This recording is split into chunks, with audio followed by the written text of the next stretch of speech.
అంటే రోజు ఏం ప్రార్థన చేయాలంట? ప్రభు నీ రాజ్యం రావాలని ప్రార్థన చేయాలంట.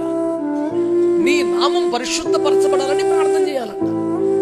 నీ చిత్తము పరలోకమందు నెరవేరుచున్న ప్రకారం భూమి మీద నెరవేరాలని ప్రార్థన చేయాలట. అది కూడా ఎప్పుడు?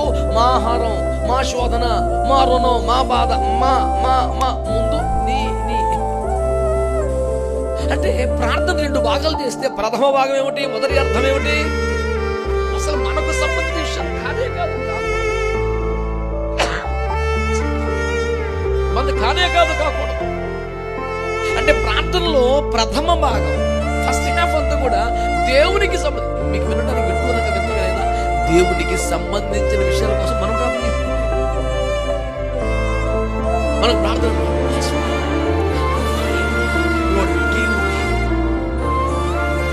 మన ప్రార్థన సింహభాగం అంత మిగి మాడేసగా